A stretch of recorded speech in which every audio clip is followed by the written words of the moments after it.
Hello learners, welcome to NIOS Studio. I am Dr. M. Mahalingam. Today I will be taking up a fresh topic of your history syllabus. Let us discuss the lesson about establishment of the Mughal rule. Are you ready? Here we go. What is this lesson about? In the previous chapter, you studied about the establishment and consolidation of Delhi Sultanate, which is from 1206 and from 1206 to 1526. In this lesson, you will study about the conquest of India by a new ruling dynasty, the Mughals. The Mughals were led by an able military commander and administrator from Central Asia named Jaguruddin Muhammad Babur.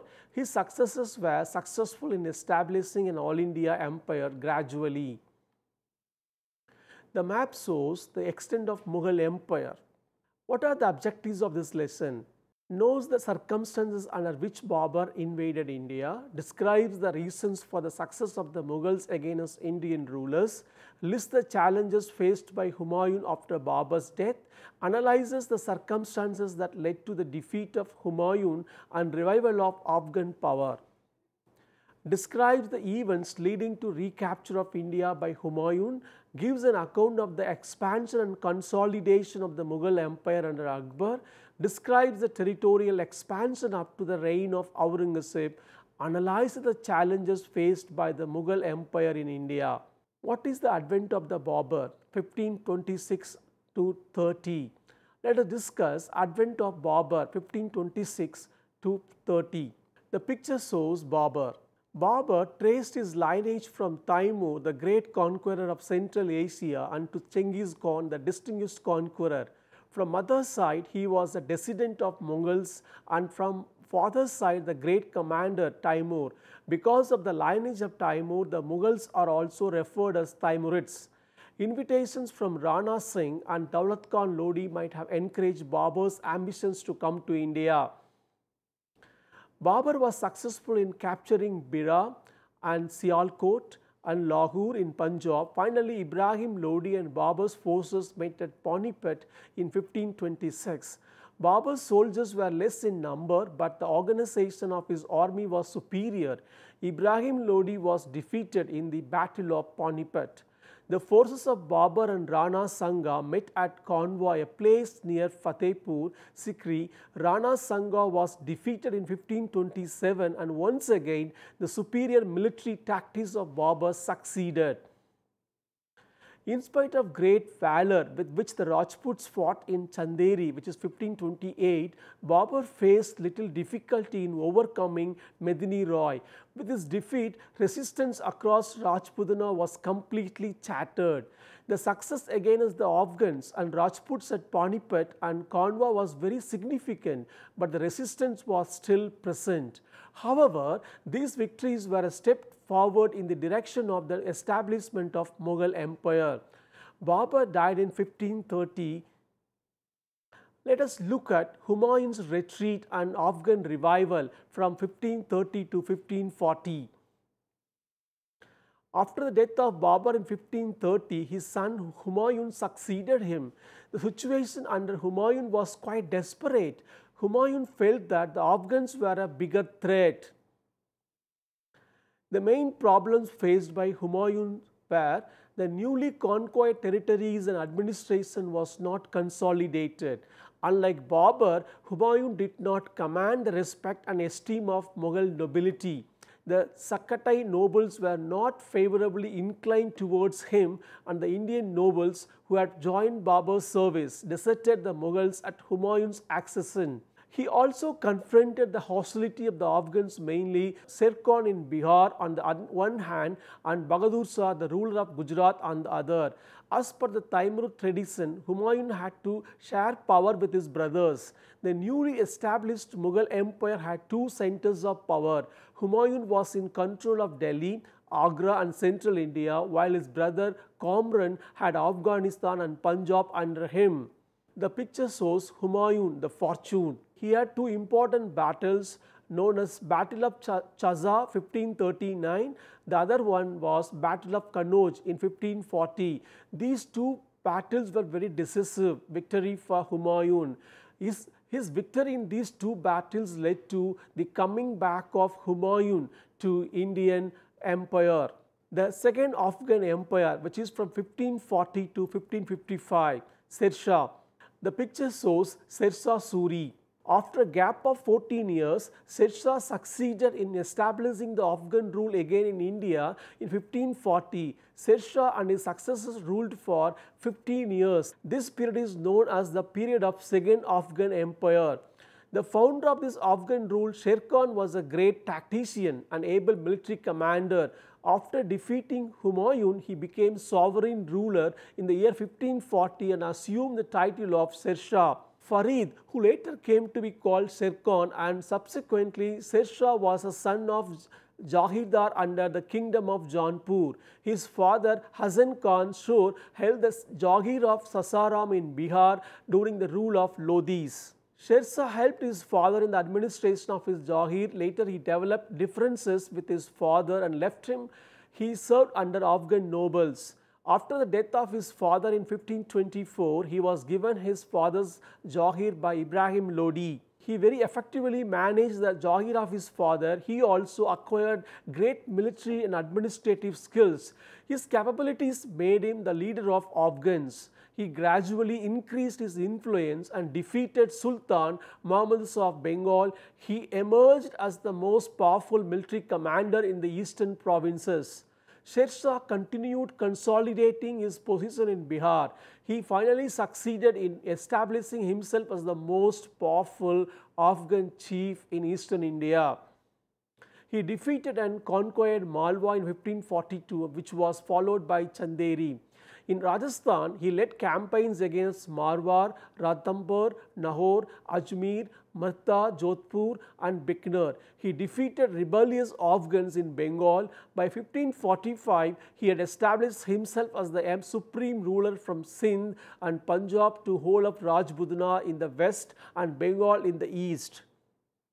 Sher Shah introduced very important changes in administration and revenue system. The most important ones were judicial system. He turned towards Bundelkhand. Here, while besieging the fort of Kalinjar, he died in 1545 in an accidental blast of gunpowder.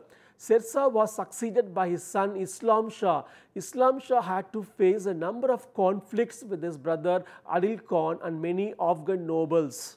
As the Afghan Empire was substantially weakened, Humayun saw an opportunity and moved towards India. He again captured his lost kingdom by 1555 and entered the Second Afghan Empire. In 1555, Humayun conquered Agra and Delhi and established himself as the Emperor of India. So he came back again. Before he could consolidate his position, he died after falling from the stairs of the library at Sir Mandal in Delhi in 1556. Let's look at the Mughal Empire from Akbar to Aurangzeb. This very important period of Mughal Empire. Akbar was only 13 years old at the time of Humayun's death. When his father died, Akbar was at Kalanar in Punjab, and therefore his coronation took place in Kalanar itself in 1556. It was his tutor and Humayun's favorite and confidant Bairam Khan who served as the regent of the Mughal emperor from 1556 to 1560. He became the Waghil of the kingdom with the title of Khan-i-Kanan. One of the major achievements of his regency period was the defeat of Hemu and the Afghan forces in the Second Battle of Panipat in 1556, who were posing serious threat to the Mughal Empire. The picture shows Akbar the Great. Let's look at regency of Bairam Khan, which is from 1556 to 1560. Bairam Khan remained at the helm of affairs of the Mughal Empire for almost 4 years, which is popularly known as period of Bairam Khan's regency. During this phase, he appointed his favorite nobles on important positions. Bairam Khan emerged as the most powerful noble. He became very arrogant. A group of nobles were opposed to him. They managed to influence Akbar also. By this time, Akbar also wanted to assume full control. He removed Bairam Khan. Bairam Khan revolted and was defeated. Akbar pardoned him and asked him to retire. He decided to go to Mecca for pilgrimage. He was killed by an Afghan near Ahmedabad. His son was appointed a noble under Akbar's rule. Akbar started a policy of expansion after overcoming initial problems and consolidating his hold on the throne. Let's look at Rajasthan. It seems that Akbar was fully aware of the importance of Rajput kingdoms and wanted them as allies in his ambition of establishing a large empire. He tried to win over the Rajputs wherever possible and inducted them into Mughal service. He also entered into matrimonial alliances with the Rajput rulers like Barmal. Raja Barmal of Ambar was the first to enter into alliance with Akbar. However, Maharana Pratap, the ruler of Mewar, posed most serious challenge to the Mughal emperor and did not submit before Akbar. After a prolonged struggle and siege of the fort of Chittoor, Akbar succeeded in defeating the Mewar forces. After the fall of Chittoor, Ranthambore and Kalinjar were captured. Marwar, Bikaner and Jaisalmer also submitted to Akbar. By 1570, Akbar had captured almost the whole of Rajasthan. The most important achievement of Akbar was that in spite of the subjugation of the whole of Rajasthan, there was no hostility between the Rajputs and Mughals. Afghans. Akbar's campaign against Afghans started with Gujarat in 1572. One of the princes, Itimat Khan, had invited Akbar to come and conquer it. Bengal and Bihar, which were under the control of the Afghans, were paid attention after the Gujarat expedition. In 1574, Akbar along with Munim Khan, Khan-i-Khanan marched towards Bihar. In a short time, Hajipur and Patna were captured and Gaur in Bengal was also taken away. With this, the independent rule of Bengal was ended in 1576. By 1592, the Mughal Mansabdar Raja Man Singh also brought the whole of Orissa under the Mughal rule. Next, Punjab and Northwest. In the Punjab, Mirza Hakim was creating problems for Akbar and he attacked Lahore. Hakim Mirza immediately retreated and Akbar controlled the whole region. He gave first priority to organize the protection of northwest frontiers. After this, he marched towards Kabul and conquered the territory. Akbar gave the charge of Kabul to his sister Pakhtunisa Begum. Later on, Raja Man Singh was appointed governor of Kabul. It was given to him as Jagir. Next, Deccan. After 1590, Akbar gave shape to a Deccan policy to bring these states under Mughal control. During this period, the Deccan states were facing internal tensions and regular conflicts. The first expedition was dispatched to Ahmednagar under the command of Prince Murad and Abdul Rahim Khan Kanan. In 1595, the Mughal forces invaded Ahmednagar. Its ruler Chand PB decided to face the Mughals. The territorial expansion under the Akbar gave a definite shape to the Mughal empire. The map shows India under Babur, Akbar and Aurangzeb. Now let's move into Jahangir and Shah Jahan's rule in India. Jahangir decided to follow Akbar's expansionist policy in the Deccan, but Jahangir could achieve little success in it due to certain problems. He could not devote much attention in the crucial phase due to Khurram's revolt. The Mughal nobles were also involved in a number of intrigues and conflicts to gain some advantages from Deccan. The picture shows Jahangir. During the reign of Jahangir, there was no addition to the Mughal territory in Deccan. In fact, the Deccan rulers weakened the Mughal authority in their states. Over-ambition of Malik Ambar was an obstacle in the way of a joint front of the Deccan states. Next, Shah Jahan. Shah Jahan's main concern was to recover the lost territories of the Deccan. He believed that independence of Ahmednagar was in the way of Mughal control in the Deccan. He decided to isolate Ahmednagar and win over Bijapur and Marathas. He was successful. Fath Khan, son of Malik Ambar, also made peace with Mughals. Now, Muhammad Khan was appointed governor of Deccan, but the conflict with Deccan states continued.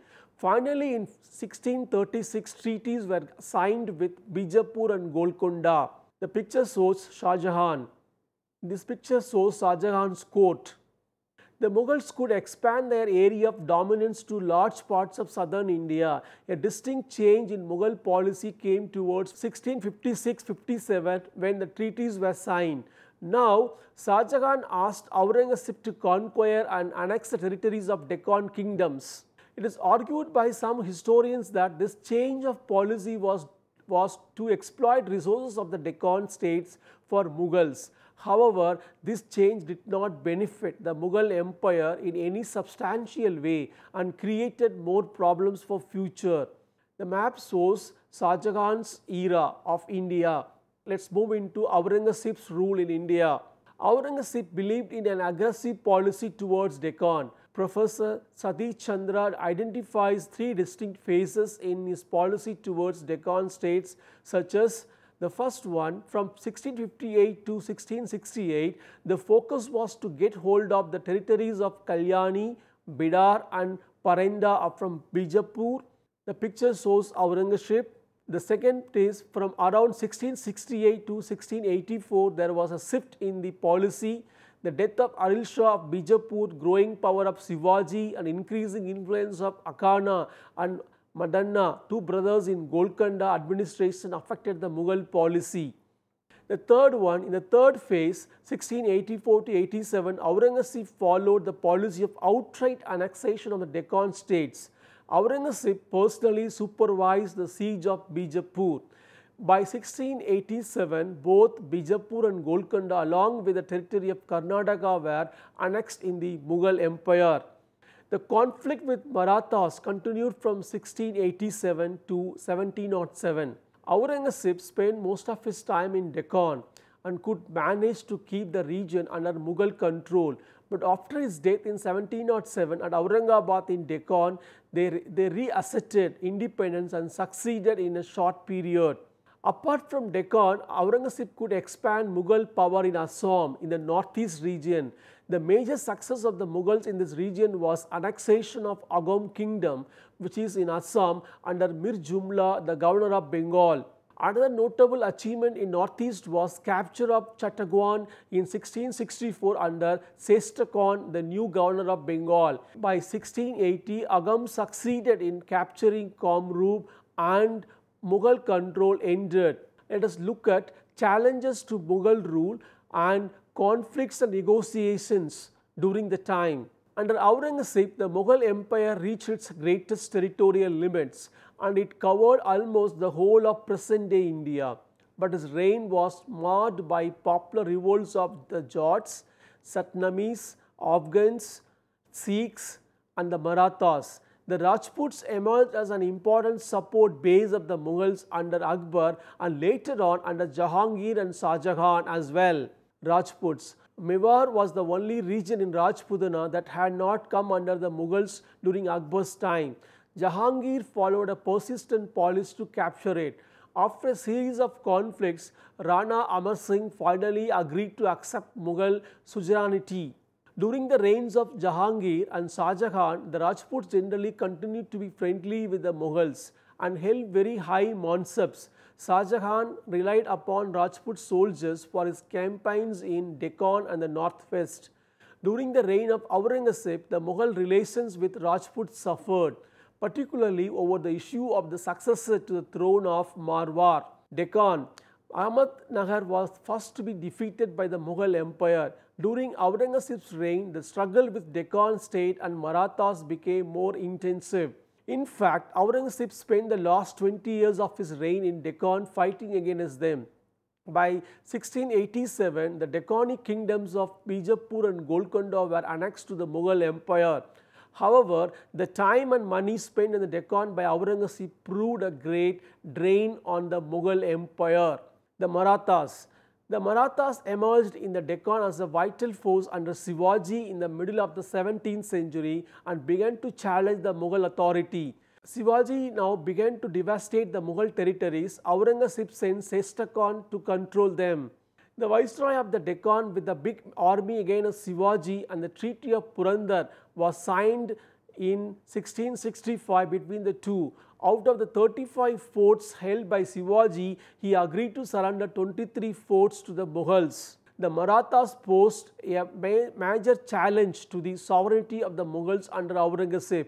Deccan states put up a stiff resistance against Mughal expansion plans. The northwest frontier region was also a trouble spot, and Mughals had to suppress disturbances. Shivaji was asked to pay a visit to the Mughal court at Agra, but when Shivaji went there, he was ill-treated and was taken a prisoner. He managed to escape, reaching Raigad in 1666. From then onwards, he waged a relentless struggle against the Mughals. Shivaji's successor was his son Sambhaji. Many Maratha chiefs did not support him. Sambhaji extended help to Raja Ram, the other son of Shivaji. The internal conflict weakened Maratha power. Next, northwest.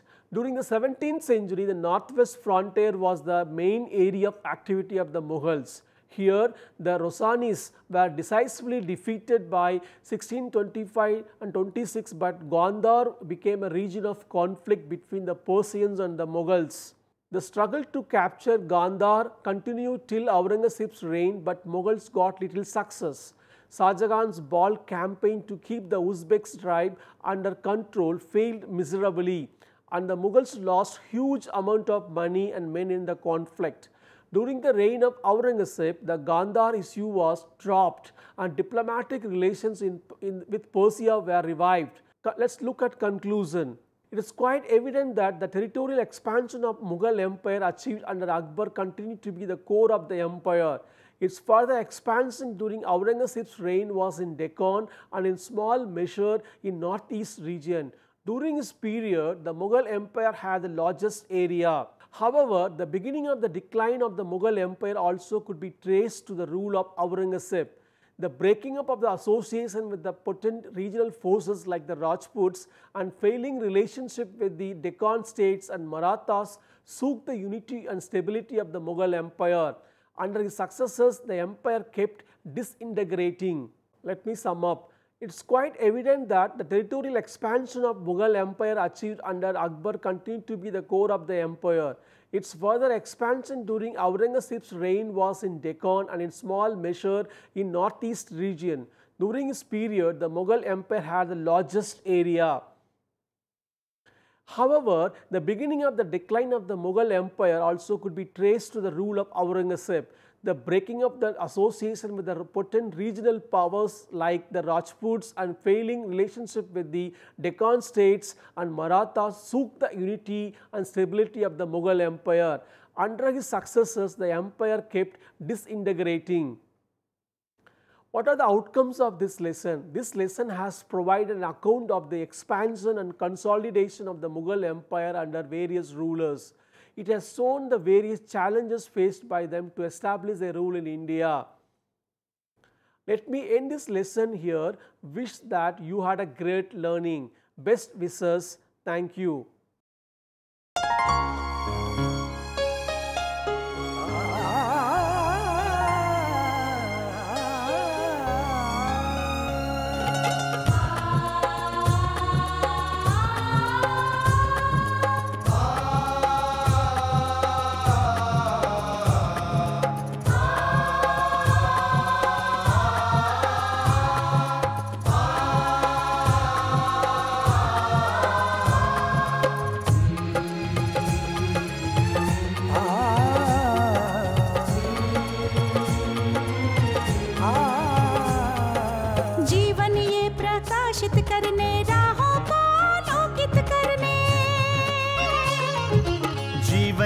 प्रकाशित करने राहों को आलोकित करने हम अपना दीपक स्वयं बने हम अपना रास्ता स्वयं चुने हम अपना दीपक स्वयं बने हम अपना रास्ता स्वयं चुने जीवन ये प्रकाशित करने राहों को आलोकित करने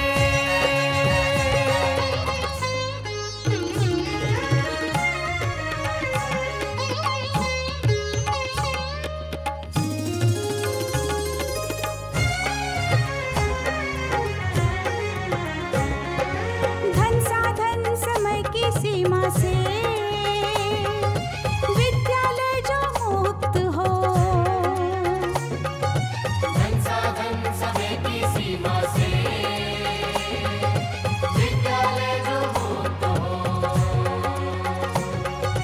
कभी पढ़े हम कहीं पढ़े वे विषय की लोच से युक्त हो।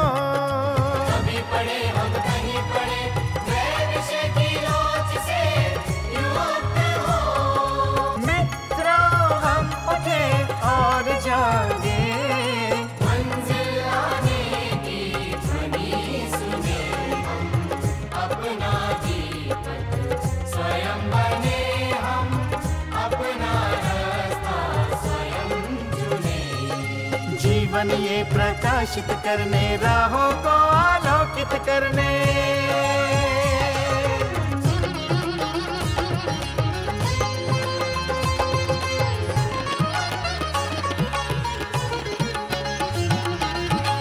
राष्ट्रीय मुक्त विद्यालय का है द्वार खुला सबकी खातिर।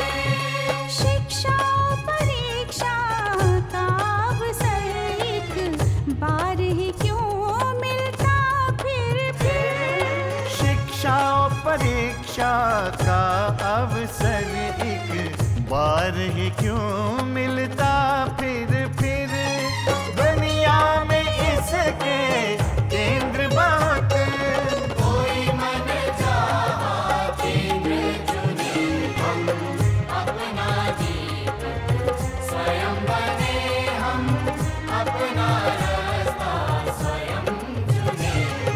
कोई मन चाहा केंद्र चुने हम, अपना जीवन स्वयं बने हम,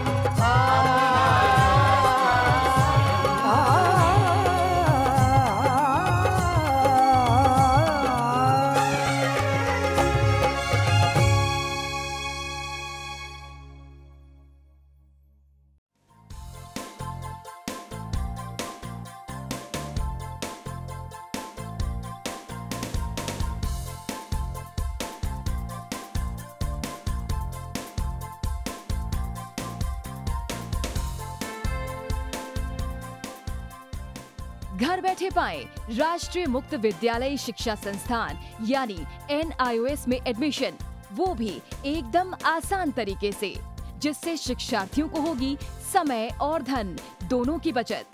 NIOS से शिक्षा कभी भी कहीं भी। शिक्षार्थियों, क्या आप जानते हैं NIOS में एडमिशन लेने का सरल और सुगम तरीका, जिससे शिक्षार्थियों को ऑनलाइन प्रवेश लेने में सहूलियत मिलती है। NIOS में प्रवेश की प्रक्रिया पूर्णतया ऑनलाइन है। शिक्षार्थी घर बैठे इंटरनेट द्वारा प्रवेश के लिए सबसे पहले NIOS की वेबसाइट www.nios.ac.in पर लॉगिन करें। अपना ईमेल आईडी और पासवर्ड डालकर अपना पंजीकरण करें। पंजीकरण के बाद लॉगिन करने पर ऑनलाइन प्रवेश हेतु आवेदन पत्र खुलेगा। आवेदन पत्र को निर्देशानुसार भरें और प्रिंट आउट लें। इस प्रिंट आउट पर अपनी फोटो संलग्न करें। ऑनलाइन प्रवेश के लिए शुल्क हेतु भुगतान के तरीके हैं: क्रेडिट कार्ड के द्वारा, डेबिट कार्ड के द्वारा, राष्ट्रीयकृत बैंक के ड्राफ्ट के माध्यम से, जो कि सचिव NIOS नई दिल्ली या नोएडा के पक्ष में देय हो।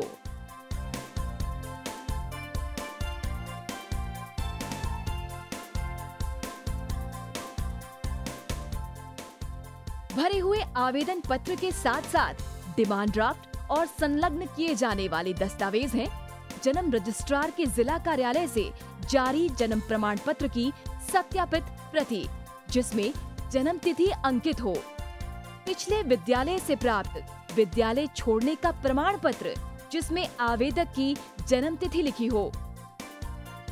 प्रवेश फॉर्म का प्रिंट आउट NIOS के संबद्ध क्षेत्रीय केंद्रों पर 10 दिनों में पहुंच जाना चाहिए, अन्यथा उचित दस्तावेज न लगे होने पर आवेदन फॉर्म रद्द किया जा सकता है।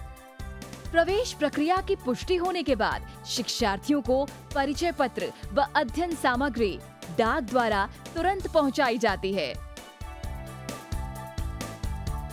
ऑनलाइन प्रवेश एक बहुत ही सुगम और सुविधाजनक प्रवेश प्रणाली है।